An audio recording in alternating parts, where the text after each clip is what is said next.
बिस्मिल्लाहिर्रहमानिर्रहीम। अस्सलाम वालेकुम व्यूअर्स, कैसे हैं आप सब। उम्मीद करती हूँ आप सब खैरियत से होंगे। Welcome back to my YouTube channel kitchen with Naila में आज दही बड़े बन रहे हैं। जैसा कि आप देख सकते हैं इसका फ़ाइनल लुक। ये बहुत मज़े की होती है, बहुत टेस्टी होती है। आप भी बनाएं इसे और मुझे फ़ीडबैक दीजिएगा ज़रूर कि आप लोगों को ये रेसिपी कैसी लगी। और इसको बनाने के लिए जो इंग्रेडिएंट्स चाहिए हमें वो सब आप नोट डाउन कर लीजिएगा और इसे बनाइएगा ज़रूर, क्योंकि ये बहुत मज़े की बनती है और माश की दाल की बनती है। रमज़ान की आमद है, जिस तरह से आप देख रहे हैं इस तरह से आप बना के अपना फ्रीज़ कर सकते हैं और रमज़ान में इसे इस्तेमाल कर सकते हैं। तो इसे बनाने के लिए जो हमें चीज़ें चाहिए वो आप नोट डाउन कर लें। सबसे पहले हमें दालें चाहिए। दालों में मैं लूँगी सबसे पहले मूंग की दाल। ये मैंने 1/4 कप लिया है। मैंने मेजरमेंट कप से नापा है इसे। आप भी इस तरह के कप ले लें, बहुत आसानी होती है। और माश की दाल मैंने लिया है 1 कप। अब इसे मैंने एक बाउल में डाल दिया है और इसे मैं वॉश कर लूँगी, बहुत अच्छी तरह से साफ़ कर लूँगी। और इसे 2 कप पानी डाल के इसे मैंने रख देना है तकरीबन 2 घंटे के लिए, ताकि ये अच्छी तरह से फूल जाए और सोख कर ले ये पानी। 2 घंटे के बाद मैंने इसका पानी निकाल लिया था और जैसा कि आप देख सकते हैं ये कितनी अच्छी तरह से सोख कर लिया इसने पानी को और बहुत अच्छी तरह से फूल गई है। अब मैं इसे जा रही हूँ पीसने के लिए। और पीसने से पहले मैं इसमें 1 टेबल स्पून ज़ीरा ऐड करूँगी, साबित ज़ीरा सफ़ेद। और उसके साथ एक छोटी प्याज ली थी मैंने, उसे मैंने हाफ़ कर दिया है और इसे कटिंग करके इसमें ऐड कर दूंगी और इसे ग्राइंडर में पीस लूँगी। अब देखिए मैंने इसे पीस लिया है थोड़ा थोड़ा पानी डाल के। ज़्यादा पानी ऐड नहीं करेंगे वरना ये बहुत पतली हो जाएगी और आपने इसे पतला नहीं करना, इसे गाढ़ा ही रखना है। अब इसमें मैं 1 टेबल स्पून सॉल्ट डाल दूँगी और इसमें 1 टेबल स्पून मैं पिसी हुई लाल मिर्च ऐड करूँगी और इसे चम्मच से बहुत अच्छी तरह से फेंटूँगी। आप चाहें तो हाथों से भी फेंट सकते हैं। इसे इसी तरह फेंटना है जिस तरह हम बेसन को फेंटते हैं। इसकी एक वजह है कि ये जब हम इसे तलेंगे, फ्राई करेंगे तो ये अच्छी तरह से ये फूलेगी। तो मैंने एक पैन लिया है और पैन में मैंने 1 कप ऑयल डाला है और इसे मैंने ज़्यादा गर्म नहीं किया है। मीडियम फ्लेम पे मैंने इसे फ्राई करूँगी। ज़्यादा गर्म अगर हमने ऑयल में अगर इसे ऐड कर दिया तो ये ऊपर से जल जाएगी और अंदर से कच्ची रह जाएगी। आप चाहें तो हाथों से भी पेड़े बना सकते हैं इसके, पर मैं इसे स्पून से बना रही हूँ।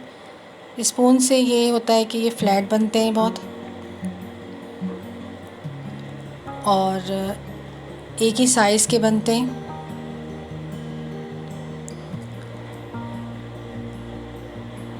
इसे मैं ज़्यादा तेज़ आंच पे नहीं फ्राई करूँगी, क्योंकि ये दालें हैं और दालों का तो आपको पता है कि जल्दी से गलती नहीं है। अगर मैंने तेज़ आंच में इसे फ्राई किया तो ये अंदर से कच्ची रह जाएगी।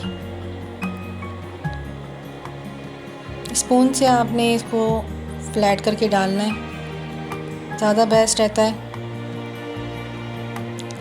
और इसे मैंने एक तरफ से गोल्डन होने देना है। तब ये देखिए आप गोल्डन हो गया है तो मैं इसे पलट लूँगी।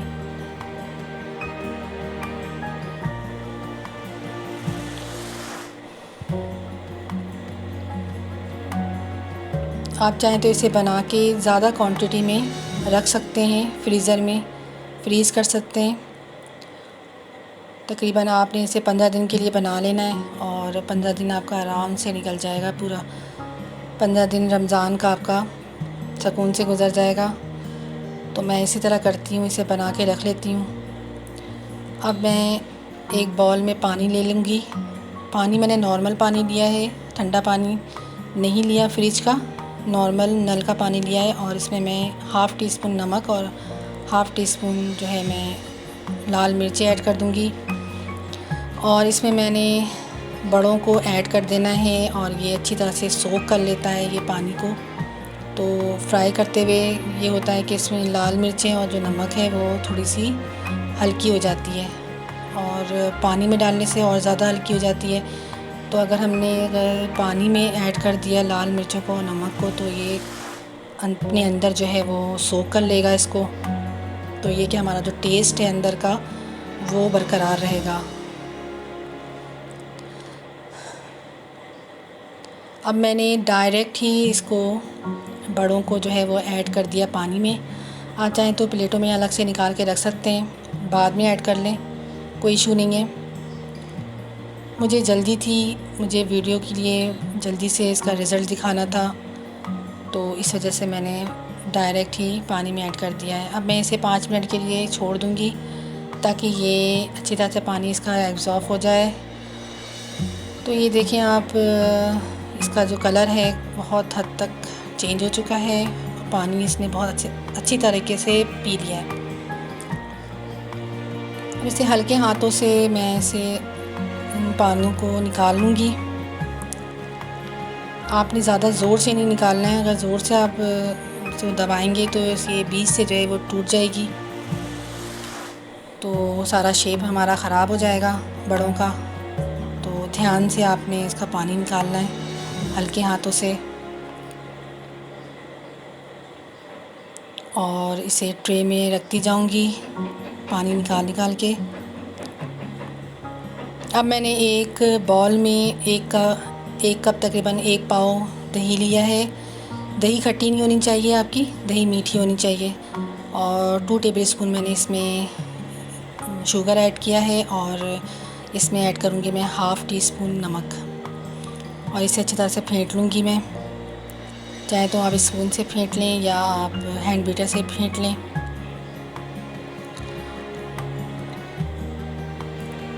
हैंड बीटर से ज़्यादा बेस्ट रहता है। अब मुझे दही काफ़ी गाढ़ी लग रही थी, तो मैंने इसमें थोड़ा सा दूध ऐड किया है। आप पानी भी ऐड कर सकते हैं, पर दूध का जायका बहुत अच्छा आता है, तो थोड़ा सा मैंने दूध ऐड किया ताकि ये थोड़ा सा लिक्विड हो जाए, क्योंकि हमें लिक्विड ही चाहिए, इसलिए कि ये दाल के पकौड़े होते हैं दही इसमें अच्छी तरह से एब्ज़ॉर्ब हो जाता है। अगर आप इसे ऊपर से डालेंगे तो अंदर तक जाता है, तो ये काफ़ी जूसी से बनते हैं। तो इस तरह मैं बड़ों के ऊपर भी दही को डाल दूँगी ताकि ये अपने अंदर अच्छी तरह से एब्ज़ॉर्ब कर ले। मैंने नीचे भी ट्रे में भी जो है वो दही पहले से ऐड कर दिया था। ये देखें, ये मेरा मसाला है दही बड़े मसाला, जो कि मैं रमज़ान के लिए ख़ास के बनाती हूँ, और इसकी वीडियो भी मैंने बना के अपने चैनल पे अपलोड की हुई है। आप देख सकते हैं, विज़िट कर सकते हैं मेरे चैनल पे, और आप भी बनाएं इसे, और मुझे फ़ीडबैक ज़रूर दीजिएगा कि आप लोगों को ये रेसिपी कैसी लगी, और दुआओं में मुझे याद रखिएगा, और रमज़ान में ख़ास के याद रखिएगा। रमज़ान की दुआएं कबूल होती हैं बहुत। तो आई होप कि ये वीडियो आप लोगों को पसंद आई होगी और ये रेसिपी भी पसंद आई होगी। तो मुझे इजाज़त दें नेक्स्ट आने वाली वीडियो तक के लिए। तब तक के लिए अल्लाह हाफ़िज़।